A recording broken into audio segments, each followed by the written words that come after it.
Здравейте, това е подкастът на ProCredit Bank, банката, която говори езика на предприемачите. Днес имаме интересна компания и всъщност ще си говорим повече за растеж, за това как една компания може да стане голяма, да се развие, да намери пазари в чужбина. С нас тук са Даниела Петрова, която е от Камарата на мебелната индустрия, дървопреработвателната. Господин Делчо Делчев, директор на направление бизнес клиенти на ProCredit Bank, Мирослав Стоянов, менеджер подкрепа на малкия бизнес Европейската банка за възстановяване и развитие и Виктор Павлов, собственик и управител на Микроинвест. Всъщност общото между вас двамата е, че освен, че представлявате едни съсловия и бизнеси. Всъщност, вие сте и клиенти на банката и познавате ProCredit и от собствените си нужди, услугите на банката и така нататък. Нека започнем с средата, в която всъщност се развива бизнеса. Какво е впечатлението ви сега, няколко месеца след приемането на еврото? Как бихте оценили средата? Определено прехода към еврото премина за нас доста успешно, въпреки че имаше притеснение по отношение на... Това го видяхме всички, дали ще как се успеем, казва, на 1 януари. на 1 януари. И от тази гледна точка мисля, че вече нещата са урегулирани. Не виждаме никакви сътресения, които се случиха или се случват в момента по отношение приемането на еврото. По отношение на генерално на средата, можем да кажем, че тя от известно време е доста трудна за прогнозиране, но от друга страна, според мен, българският предприемач вече е доста зрял, преминал е през доста кризи назад във времето и поради тази причина, въпреки трудностите, които среща, смятам, че успешно намира варианти как да се адаптира и да успява да управлява бизнеса си, така че да се справя с всички тези предизвикателства и тая е малко по-трудно предвидима среда, в която живеем и работим. Тя е не само във вътрешен план, а и в международен план. Да, то вижда международната ситуация колко е динамична. Във вашия сектор също ли има по няколко прогнози в момента, ако е трудно прогнозируема? Което Делчо каза, че е малко по-трудно предвидима, тя си е направо непредвидима средата, в която сме в момента. Макар че влизането в еврозоната за нашия бранш е с много положителен знак, тъй като мебелната индустрия е експортно ориентирана, ние работиме основно за износ. 80% от всички мебели, които са произведени в България, са насочени основно за западноевропейския пазар, така че еврозоната ни дава някаква сигурност и стабилност. Обаче това, което се случва в геополитически план, влошава средата, така че непредвидима с хубавите и с лошата конотация на думата, с предизвикателствата и с възможностите, които се откриват пред фирмите. Вие в счетоводния бизнес трябва да сте малко по различен начин да гледате на прогнозите, според мен. Всъщност годината започна много динамично в счетоводния бизнес, тъй като всички счетоводители трябваше да преминат с отчети от лева в евро. Първоначално имаше силно апокалиптични прогнози, но мисля, че всички участници на пазара се справиха сравнително добре. В момента е как ще завърши годината. Точно това е в момента интересното, че сме горе-долу на около 10 дни от, даже по-малко от завършване на счетоводната година и предаване на всички отчети. И според нашите наблюдения, процесът върви доста плавно. Мога да кажа, че всички участници на пазара се справиха сравнително добре при преминаване в еврото, а по отношение на нестабилността на икономиката, факт е, че предишните двама участници казаха точно това какво се случва към текущия момент. Не можем да предвидим кризите, не можем и да им влияем обаче, но в същото време трябва да се прави бизнес и да се расте, ако може. Участниците в икономиката трябва да вземат много фактори, като че ли факторите постоянно растат, които трябва да влезат в тяхното решение. Като една малка и отворена икономика, ние сме изключително повлиявани от всякакви външни фактори. Вече колегите споменаха. За съжаление, тези геополитически фактори продължават да влияят. Европа е пред трудни избори.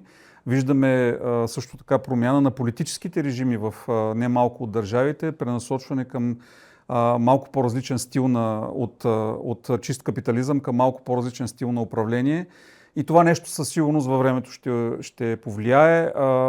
Малкият бизнес, както винаги, е най-повлиян и той трябва да бъде изправен пред всичките предизвикателства и същевременно обаче той има най-голямата възможност да реагира бързо.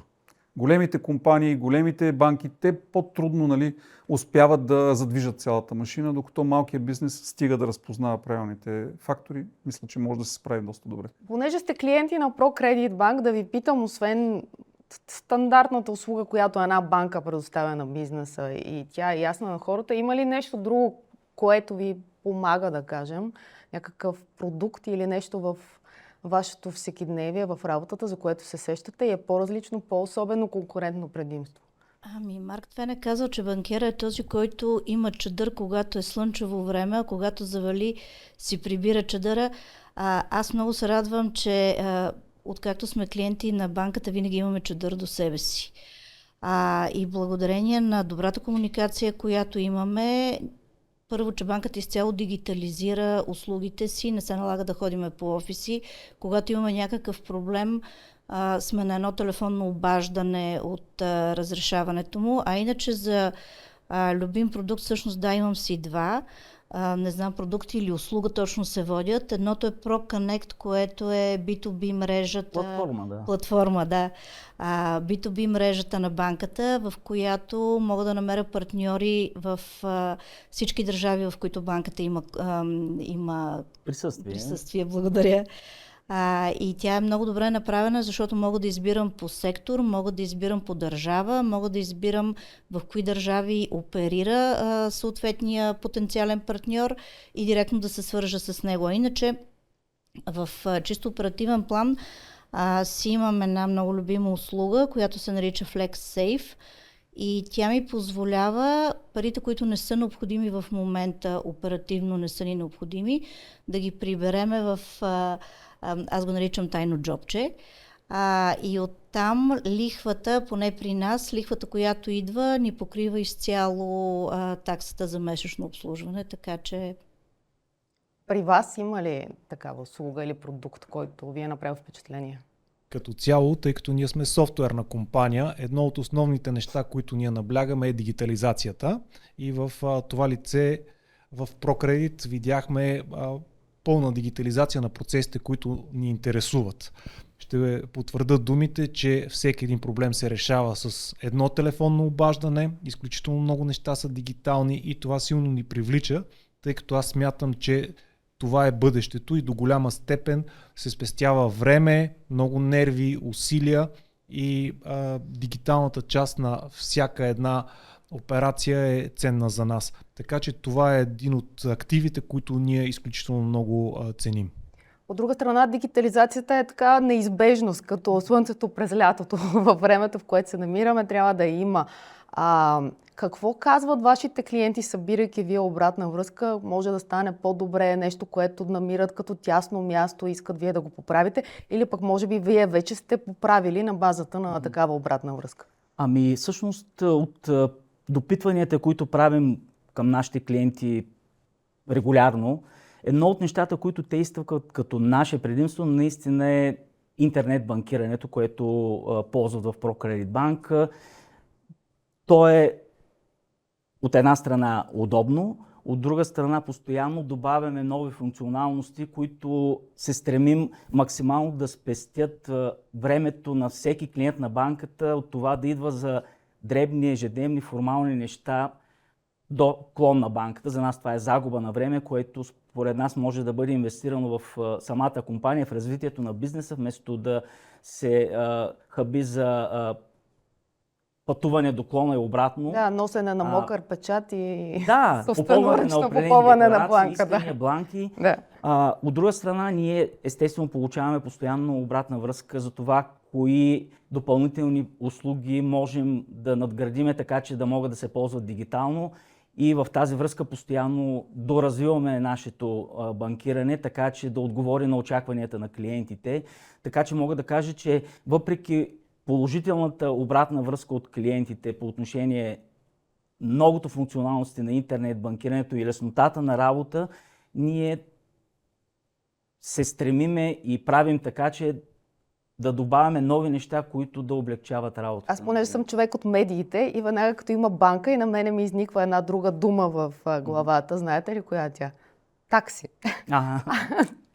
Да, всъщност това е проблем, който се обсъжда, да кажем, широко. Банковите такси, като товарят ли те бизнеса или са по-скоро така медийна дъвка, както му казваме?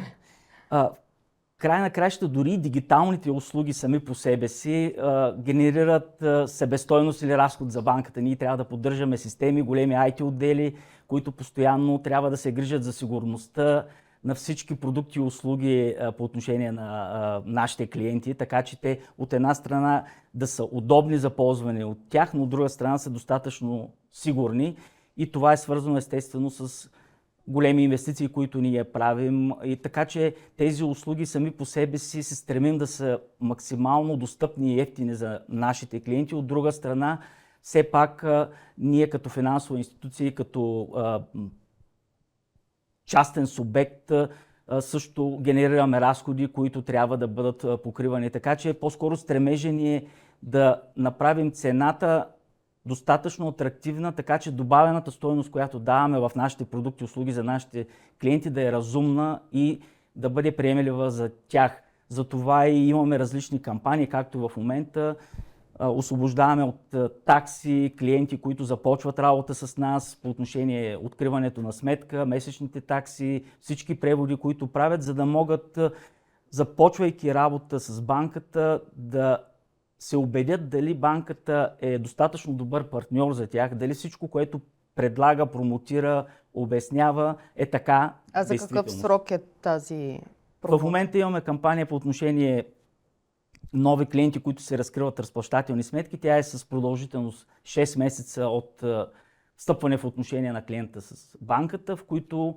самия клиент няма такса за месечно обслужване на сметката и всички преводи, които извършва от сметката, са освободени от такси. Целта ни е, отваряйки вратата към предприемачите, те наистина да имат свободата да започнат с никакви финансови разходи съвместна работа с ProCredit Bank, да се убедят дали интернет банкирането, което предлагаме, наистина е удобно, удачно за тях, другите продукти и услуги, които получават от нас и същевременно немаловажно е, че въпреки дигитализацията, която всички банки се стремим да правим, ние изключително много наблягаме и на индивидуалния подход и това всяка фирма да си има опитен, достатъчно добре обучен достатъчна експертиза, експерт, който винаги да е на разположение, защото, както и нашите клиенти споделиха, с един телефонен разговор те успяват да си решат проблеми, които в някои случаи дигитализацията не може все още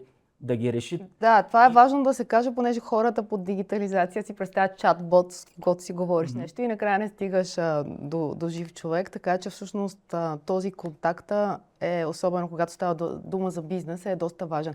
Кой съветва малките и средни компании в Европа? Четох много интересно изследване, в което всъщност те, когато трябва да вземат стратегическо решение, счетоводителя е човека, с когото отиват и коментират. Интересен въпрос. Аз бих казал, че това зависи много от съответната държава.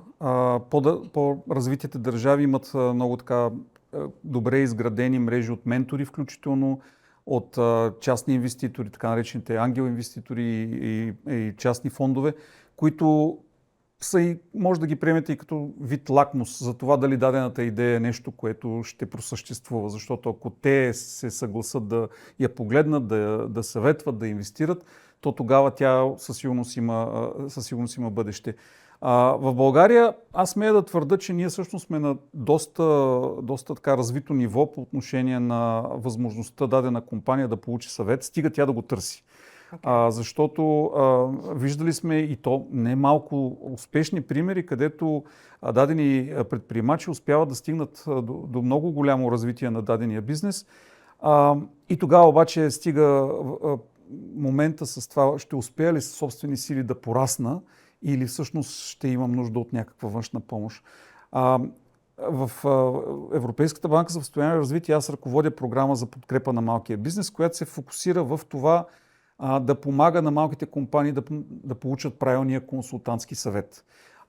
И това всъщност е част от нашата всъщност помощ да помогне също така на самите хора да разберат, че външната помощ, експертния съвет не е нещо трудно, не е нещо недостъпно и със сигурност не е нещо, което те трябва да бягат от него. Никой човек не знае всичко и често, когато компанията стигне до момент, в който, примерно, иска да стъпи на пазар, който няма никаква идея, пък всъщност има достатъчно основание да счита, че ще успее, или иска да се развие по-добре финансово, за да може да отиде да вземе даден финансов продукт от банка, било то маркетинго, било то нещо свързано с енергийната ефективност, тя има нужда от външен съвет. В България има много сериозно количество консултанти, които са на много високо ниво. Това е част от нашата работа също така, да развием местната мрежа от консултанти, така че българските компании в даден момент да отидат и да получат това, което имат необходимо, за да се развият. Тук банките имат ли роля? Банката в случая ще има роля, говоримки за ProCredit, до толкова, доколкото ние много обичаме да си партнираме с тази банка, просто защото те наистина са обърнати много повече в посока да помогнат на дадения клиент, потенциален или текущ клиент. В тази връзка в момента не задължително свързано, но ние имаме проект с банката, който касае отново зелената идея, а именно кредити в посока енергийна ефективност, възобновяеми източници и всъщност Европейската банка за възстановяване и развитие играе ролята на гарант на ниво портфейл, където ProCredit, естествено с любезното съдействие на InvestEU, успява да раздава кредити на по-преференциални условия на компании, които искат да погледнат в зелената идея. Също така, тук също е хубаво да спомена, че планираме отново с ProCredit една много интересна инициатива, нещо, което смея да твърда, че не е правено до сега в България, а именно есента имаме намерение да направим една академия за малки и средни предприятия, скоро тя ще бъде обявена, и за текущи и потенциални клиенти на банката, всъщност те ще получат специализиран съвет как да развият дадени области от своя бизнес. Да, госпожо Петрова, във вашата камара, какъв дял са малките и средни предприятия? Стандартно за целия производствен сектор в България 80% са микро и малки предприятия. И всъщност, говорейки си за партньорство, нещо, което сега се присетиха, когато ние станахме част от клиентите на ProCredit Bank, ние имахме 2 месеца гратисен период, за да може акаунта ни да се ориентира по какъв начин работиме и от какво имаме нужда, за да може да ни направи най-доброто предложение. Това е нещо, което не мисля, че някой друг би го предложил. За нас това означаваше страшно много. Защото получихме разбиране и видяхме, че от другата страна искат да разберат спецификата на нашия бизнес. И ние като камера сме съорганизатори на единствените 2 изложения в България, които са за нашия бранш, ExpoMebel и TechnoMebel.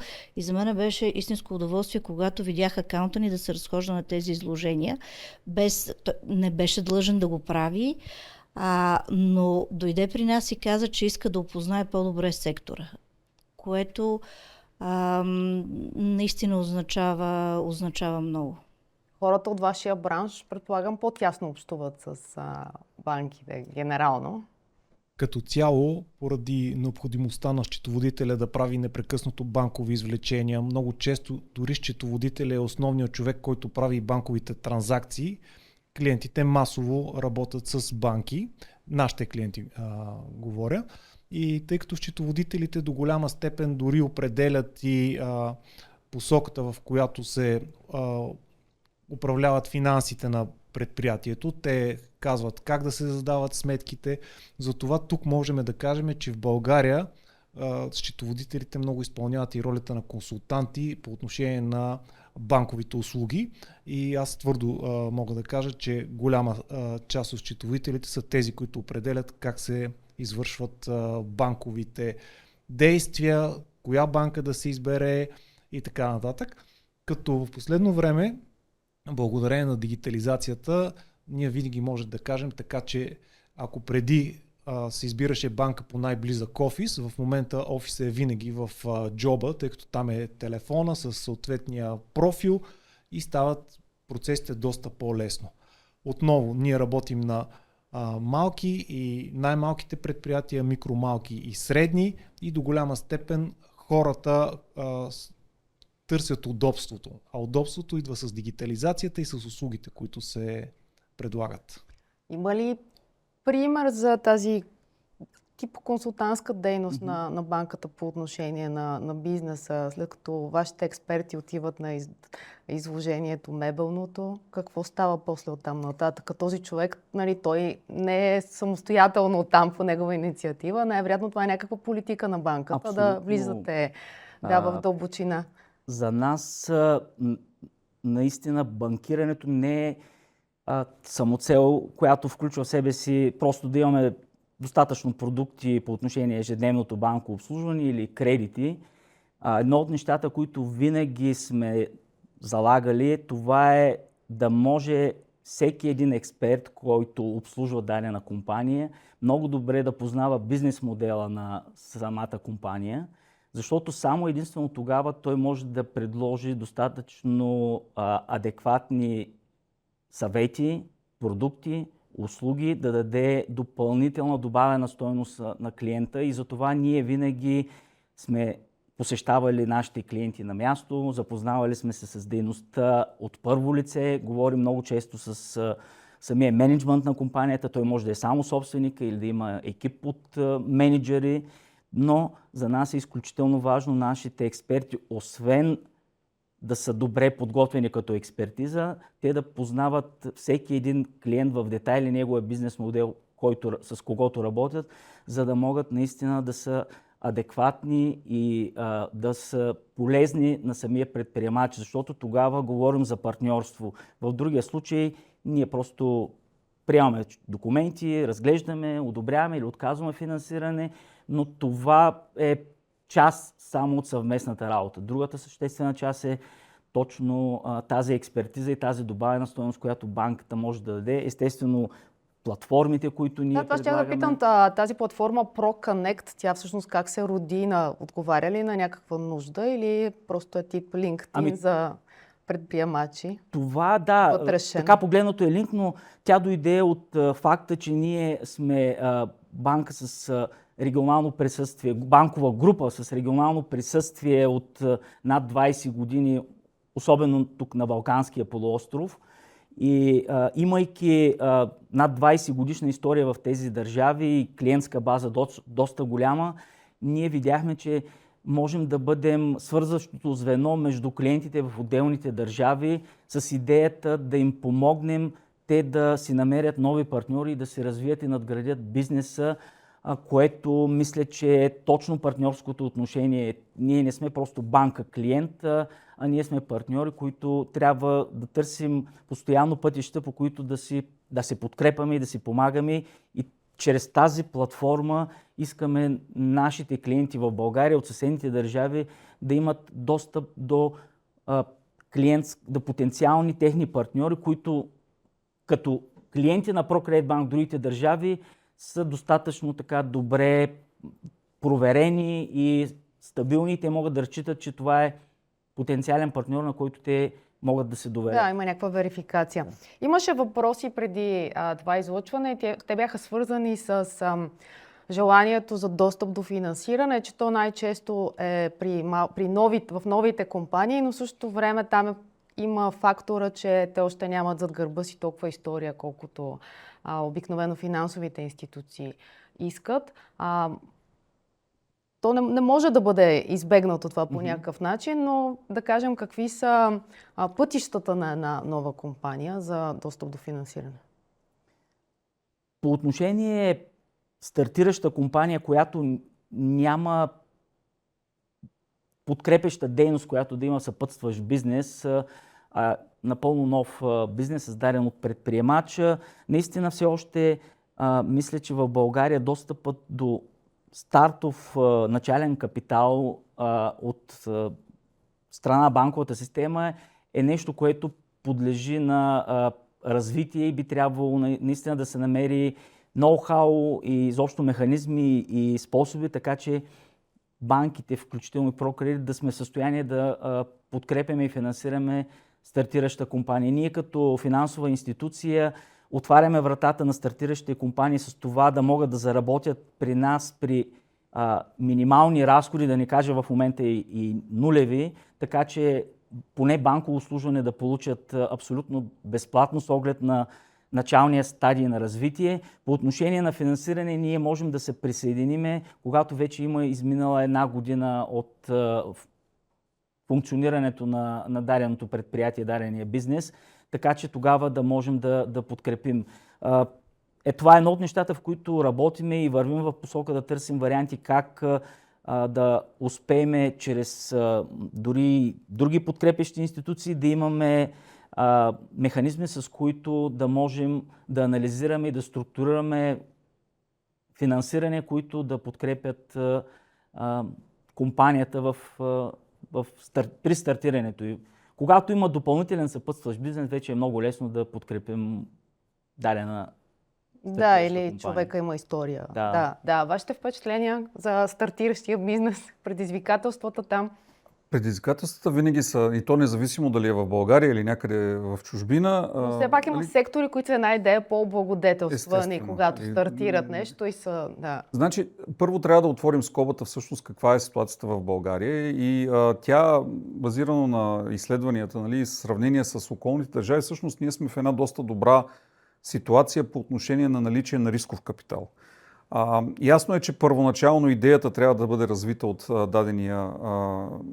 дадения иноватор или компанията, която иска да стартира, но същевременно в последствие може да се обърне към фондовете, които са финансирани било то през програми от Европейския съюз, било то от различни банки, било то от частен капитал.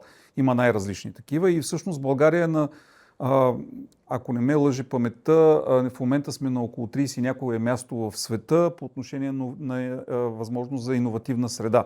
В смисъл, каква средата дава на самите предприемачи като възможност. Така че в България възможности има. Сега, тук естествено трябва да се отвори скобата къде всъщност са най-големите възможности и за съжаление трябва да кажа, че естествено повечето частни капитали искат да се ориентират към някакъв вид тех, свързано с дадената идея. Това поставя този бизнес в естествено положителни условия, по-голяма възможност да намери капитал, но аз винаги съм казал, че стига идеята да е добра, стига да има възможност тя да бъде реализирана и екипа зад нея е правилният екип, той ще намери начин да се финансира. Във вашия сектор всъщност финансирането в първите години, предполагам, че това е също една от темите, които излиза, или? Естествено, защото е много трудно да стартираш мебелна компания, за разлика от много други бизнеси, които имат нужда от офис 5 компютъра и 5 добре подготвени специалисти. Ние имаме нужда от офис 5 компютъра, добре подготвени специалисти, складова база, производствена база, скъпоструващи машини, логистика, имаме нужда от целия софтуер, който да обслужва складови наличности, т.е. има нужда от финансиране. И не случайно споменах това, че нашия акаунт беше на изложенията. За нас е много важно това, че има разбиране на сектора. Защото когато от партньорът и от финансовият ти партньор видиш, че има желание да разбере твоя бизнес, тогава вече знаеш, че имаш истинска подкрепа. Защото повечето от финансовите институции, както вече обсъдихте, те оценяват миналото ти. Какви обороти си имал, какви са ти обезпеченията, каква ти е кредитната история, каква ти е минавал ли си през кризи, как си ги преодолял. Докато една млада компания, една стартираща компания има нужда от партньор, който да гледа с нея в бъдещето, който да оцени стратегията и за развитие, който да оцени плановете и това няма как да стане от човек, който не разбира бранша. Тоест ние нямаме нужда от партньор, който използва един шаблон, с който слага и върху IT и тех индустрията и върху производствения сектор, защото съвсем различни са нуждите на различните браншове. Добре, в тази връзка сметката, която 6 месеца няма такси и така нататък, тя има някакво реално измерение всъщност, което не можем да си го представим, защото не знаем мащаба на всеки отделен бизнес, но би трябвало да е нещо, което дава глътка въздух, да го наречем. Естествено, да. Да, това е много добре. Имате ли представа от какво се оплакват всъщност най-много хората, когато... Преди да отговоря този въпрос, искам обаче да продължа темата, тъй като ние сме технологична компания, занимаваме се с софтуер. В нашия бранш и конкретно за нашата компания мога да дам два различни профила. Докато нашата компания в текущия момент вече е стъпила на пазара, ние търсим някакъв вид развитие, което е чужди пазари, развитие на нови технологии, инвестиции в сървъри, нови нововведения, AI, който е в момента топ на всичко търсено и така нататък. И в този случай ние имаме по-скоро необходимост от подкрепа на банката като тип на инвестиция. Само че ние имаме история. Това е единия профил. Втория профил е, когато имате компания, която IT, която стъпва върху една идея и иска да я развие. Там ситуацията е много интересна, защото точно това е ситуацията, когато имаме примерно два компютъра или два лаптопа, един сървър сглобен и двама човека, които работят от сутрин до вечер и те почти не се нуждаят от никакъв вид инвестиция, защото цялата тяхна инвестиция е знанията, които те имат и които искат да я прехвърлят върху тази технология. Интересното тук обаче е, че в този случай те също имат необходимост от банка, тъй като повечето от тези IT технологии по един или друг начин се експонират в интернет и до голяма степен им трябва примерно система за плащане, система за отчетност, система как да стават транзакции между различни държави и така нататък. И тук също е много важно да имате партньор в банка, който да е достатъчно гъвкав, за да може да предложи всичките тези варианти. И когато аз показах два профила, в първия профил вие имате история и необходимост от някакъв вид инвестиции, които са свързани конкретно с банката, а във втория случай имате необходимост от подкрепа, която също е свързана с банката, но тя е на много повече технологично ниво, тъй като там до голяма степен идеята дали ще стане или няма да стане, ще се разбере в рамките на тия 6 месеца.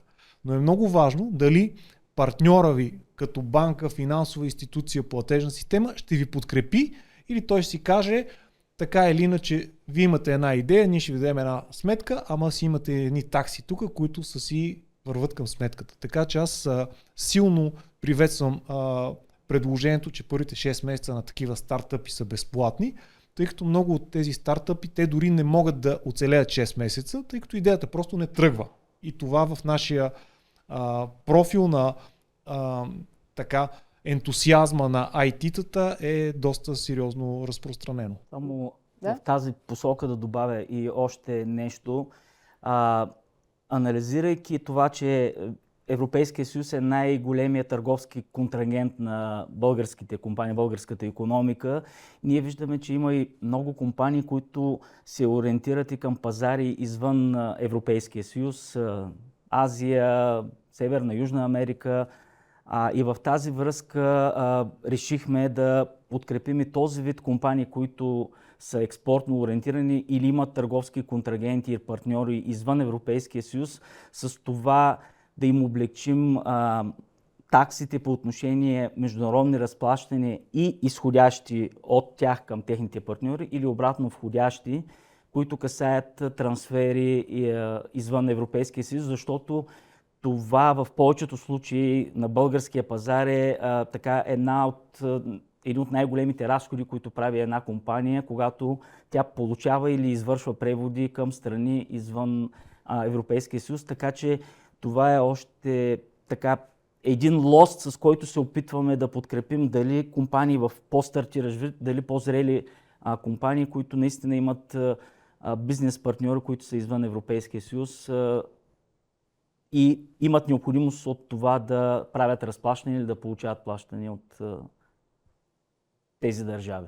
Да, нещо друго, което излезе преди малко в разговора, който не снимахме обаче предварително, беше скоростта, в която се осигурява финансиране. И тук стана дума за един друг продукт на банката, който всъщност позволява да има рамково споразумение, в което една компания разполага със средства, обаче ги ползва когато трябват всъщност. Вие споменахте за русенска фирма от дървопреработвателна мебелна фирма. Мебелна фирма. Днеска сутринта говорих с тях и бях много приятно изненадана от това, което ми разказаха. Всъщност те казаха, че имат рамково споразумение, което е сключено с банката, 10 годишно рамково споразумение, което не задължава по никакъв начин фирмата да тегли кредит сега или обема размера на кредита какъв да бъде, но преди няколко години са имали нужда при сключване на сделка от банкова гаранция в много голям размер, в размер на няколко милиона и се получили в рамките на 2 работни дни. Именно защото има на базата на подписано на рамково базата споразумение. на това рамково споразумение. Да. И това е изиграло ключова роля, защото предполагам не само в нашия бранш, но в много други браншове, много от сделките се решават в рамките на дни и ако се забавиш, благодарение заради някакви административни спънки или каквото и да е, можеш да си загубиш контрагента. И да получиш такава голяма банкова гаранция за 2 дни е нещо, което е наистина много ценно. Вашата компания има ли рамково споразумение? Да, имаме рамково споразумение и също го получихме за изключително кратък срок. Като аз тук искам да се върна малко в миналото. Как започнахме да работиме с ProCredit? Искахме да си купим офис и в един момент водихме преговори с банката, която ни обслужваше тогава, която имахме голяма история с нея, но банката в продължение на месеци анализираше документи, какво ли не направиха, за да получат много информация и на нас не изтичаше срок. И тогава ние аварийно се обърнахме към различни банки, от ProCredit моментално дойдоха, направиха един анализ и в рамките на изключително кратък срок ни отпуснаха кредита, тъй като те знаеха, че ние имаме история, въпреки че беше при друга банка. Това е причината, заради която в момента ProCredit са единствената банка, с която работиме и всъщност те са ни напълно достатъчни, тъй като условията и услугите, които ни предлагат, изключително добре пасват на нашия профил. Аз смятам, че ще паснат и на профила на много голяма част от българския бизнес.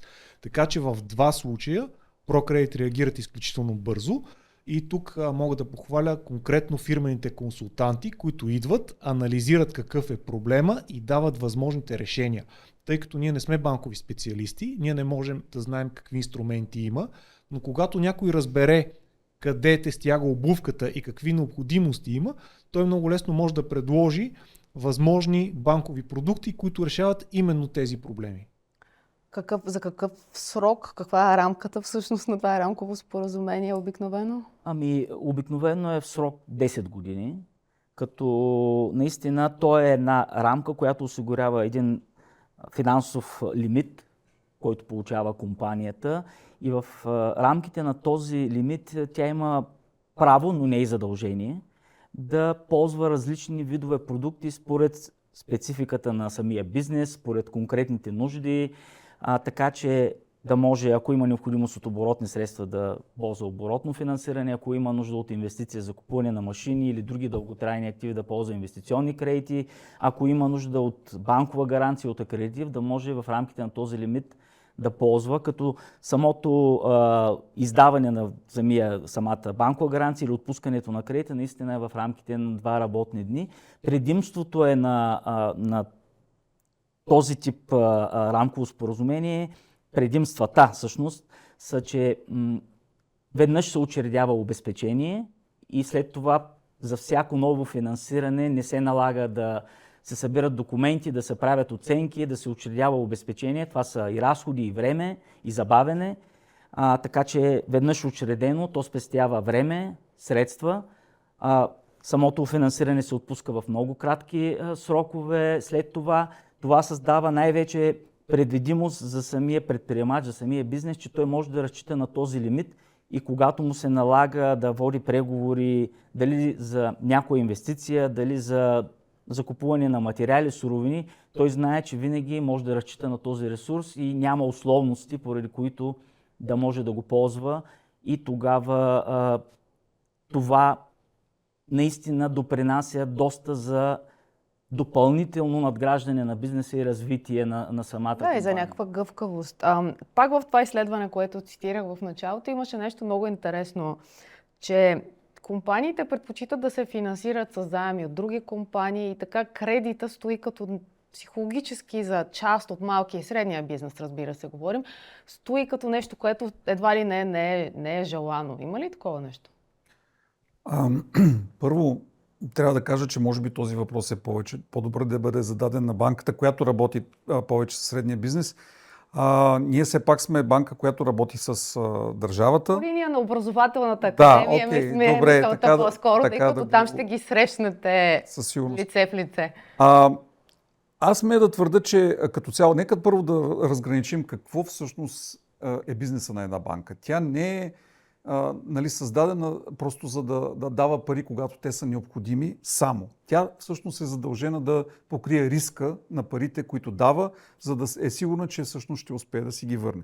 В тази връзка не всеки един бизнес може да бъде подходящ за дадената банка, особено пък в зависимост от нивото на развитието на този бизнес. Вече споменахме за някои бизнеси от няколко компютъра в една стая и така нататък. Те не само не са подходящи, те естествено нямат и нужда. Те имат нужда от друг тип помощ и тогава, както казахте, партньорство с друга компания. Често, когато един бизнес стартира, той всъщност тръгва от помощта на приятели и семейство.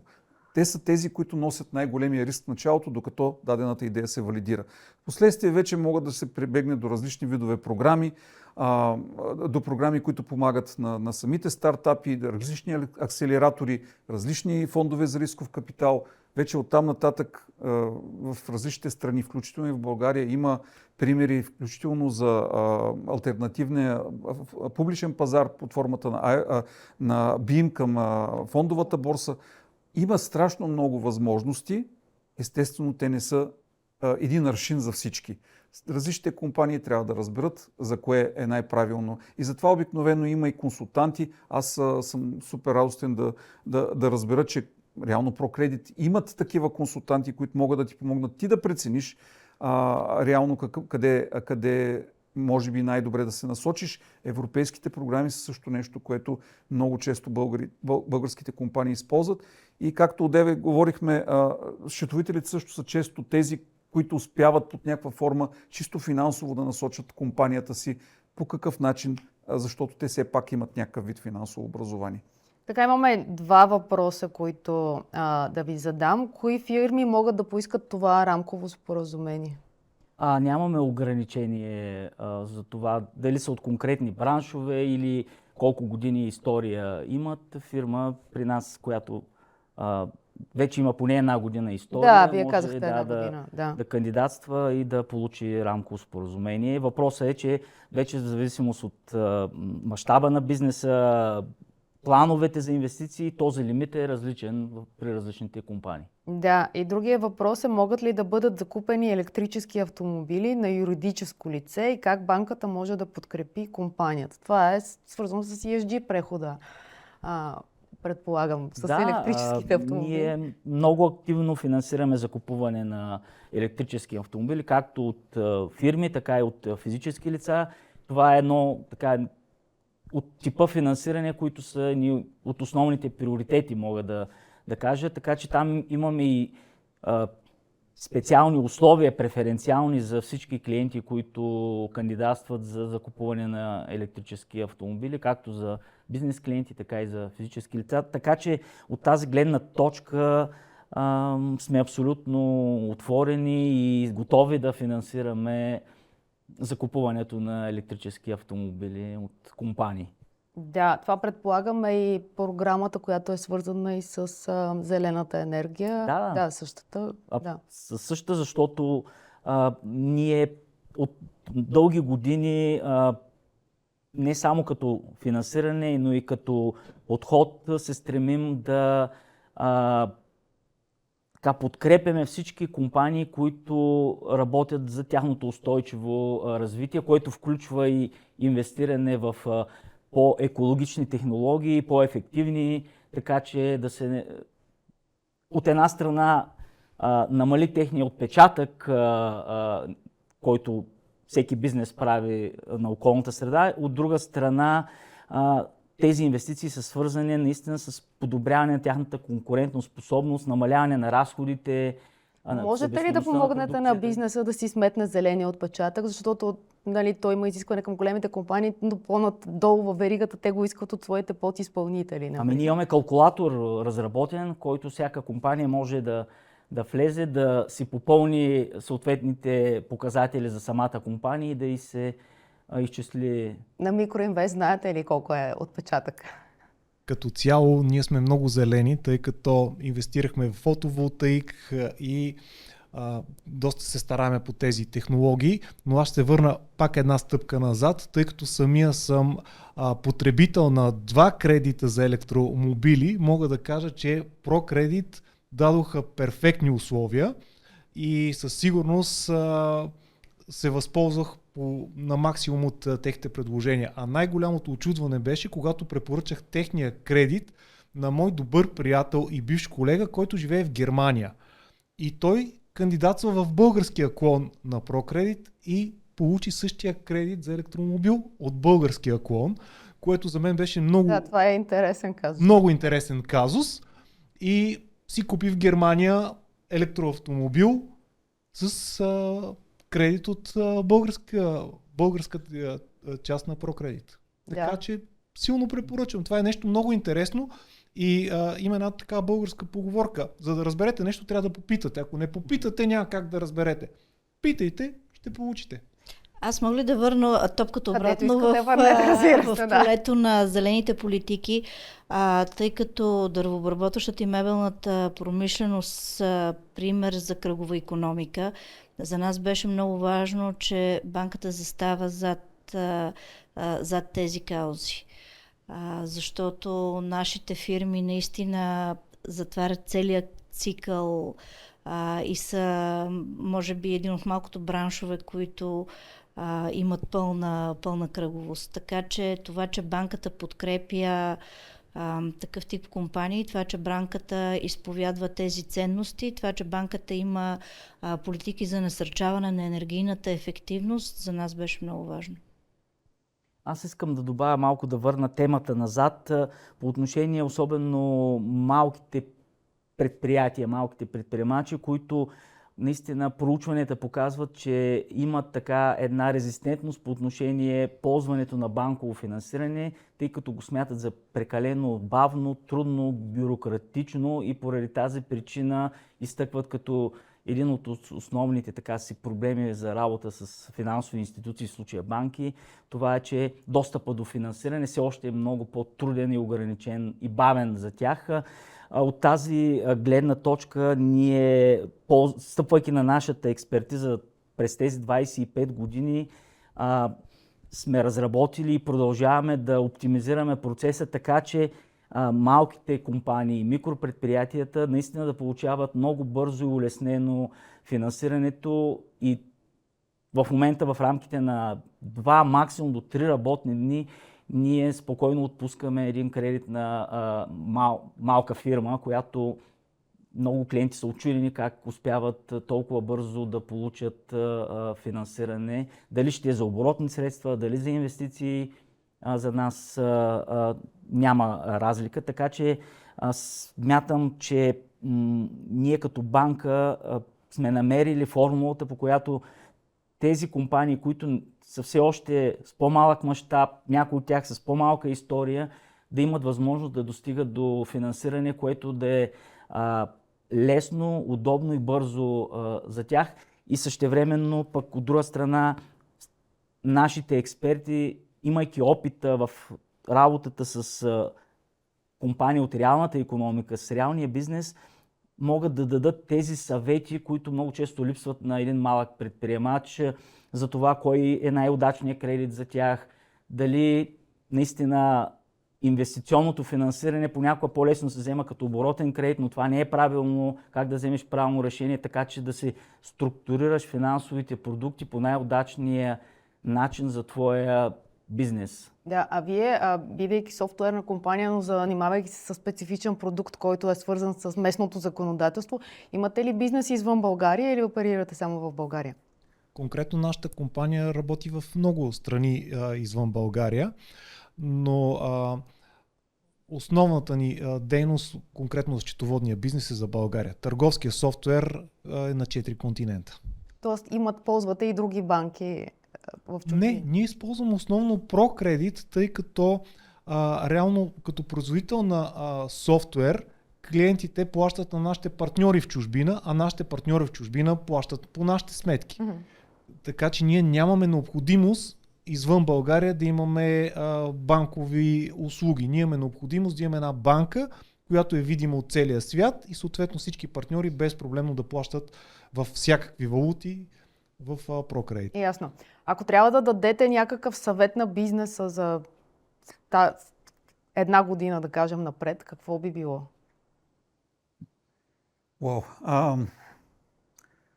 Със сигурност да са внимателни към развитията, със сигурност да очакват изненади, със сигурност ще трябва да са така гъвкави, с възможност за бързо реагиране, защото пак връщам темата в началото. България е една малка и отворена икономика и тя се влияе много от това какво ще се случи по света. Виждате, че живеем в едни много волатилни времена. Виждаме проблеми в много от големите европейски държави. Ако те имат проблеми, нищо чудно и ние да имаме такива. Дано нямаме, но нека да сме готови. Вашия съвет към бизнеса? Както започнахме в началото, средата така е трудна за прогнозиране и предвидима. За един предприемач наистина най-важното нещо е да има предвидимост.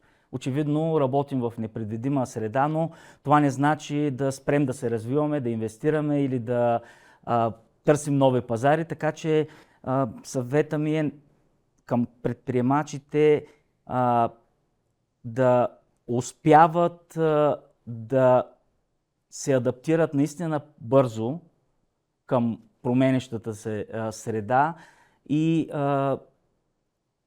доколкото е възможно да не ограничават в голяма степен, да не спират инвестициите, които са свързани с подобряване на тяхната ефективност и конкурентоспособност, защото кризите ще минат и ще трябва компанията да продължи да е устойчива и да се развива. И от тази гледна точка трудните периоди пък са свързани с възможности, така че те трябва да успеят да намерят този баланс между това от една страна да не слагат съвсем розовите очила, нали, да се втурват в неразумни инвестиции, но по-скоро да са добре фокусирани в основния си бизнес, там да го развиват, там да инвестират и да се подготвят за времето, в което пък ще трябва тогава доста повече да експанзират и да развиват пазара. Ако трябва да избират между хора и технологии? Тук е баланс. Не мога да кажа, че двете имат превес, защото определено не във всеки бизнес всичко може да бъде заменено от технологиите все още, така че трябва и в двете посоки да се работи. Както и в технологично обновление и развитие, така и в развитие на екипа и персонала, защото той остава все още и ще остане много изключително важен фактор. Добре, много ви благодаря. Много ми беше интересно на мен. Надявам се да сме били и полезни. Ако някой има въпроси и след това живо предаване, предполагам, ще намери начин да ги зададе и от банката ще му отговорят на тях. Но мисля, че изчерпахме най-интересните неща. Благодаря и на вас, които гледахте. И успех в бизнеса и в начинанията. Благодарим. Благодарим много.